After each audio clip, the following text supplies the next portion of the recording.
बाजे छम छम छम छम छम छम छम छम मोर कंगना खन के खन खन खन खन खन खन खन खन मोर पैरी बाजे छम छम मोर कंगना खन के खन खन चमके रे मोर बिंदिया आवत हो ही गाँव ले मोरे परदेसिया आवत हो ही गाँव ले मोरे परदेसिया मोर पैरी बाजे छम छम छम छम छम छम छम छम मोर कंगना खन के खन खन खन खन खन खन खन खन चमके रे मोर बिंदिया आवत हो ही गाँव ले मोरे परदेसिया आवत हो ही गाँव ले मोरे परदेसिया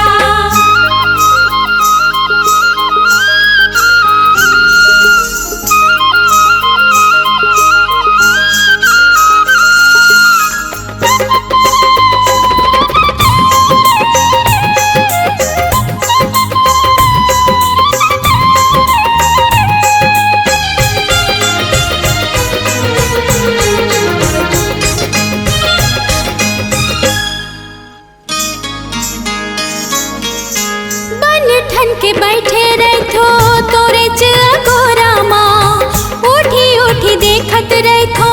आही कह के भोरा माँ बन ठन के बैठे रहो तोरे चकोरा माँ उठी उठी देखत रहो आही कह के भोरा माँ घर आही संग मोर पहुना फिर के रे मोर डेरी नैना घर आई संगी मोर बहुना फिर करे मोर डेरी नैना गीत गावे पुर बहिया आवत हो ही गाँव ले मोरे परदेसिया आवत हो ही गाँव ले मोरे परदेसिया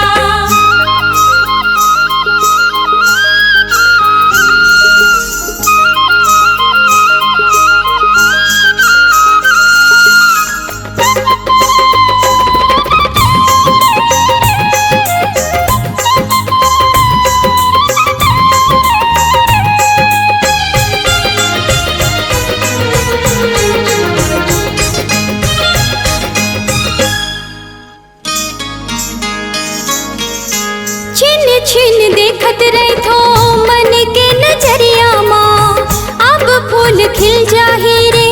उजरे मोर बगिया माँ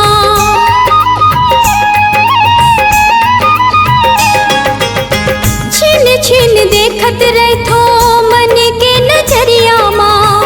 अब फूल खिल जाही रे उजरे मोर बगिया माँ सुना मंगला सजाही सजना कवा बोले संगी मोर अंगना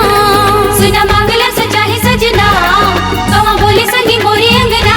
कोके चहके रे चिरैया आवत हो ही गाँव ले मोरे परदेसिया आवत हो ही गाँव ले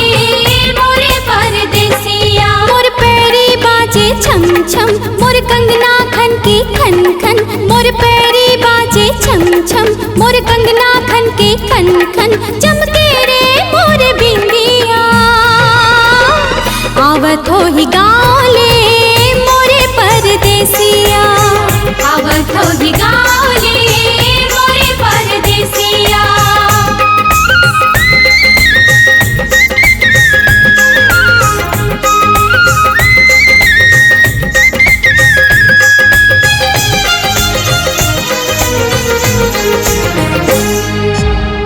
C-Log Digital Recording Studio, Cordoba. Contact number 99071192115.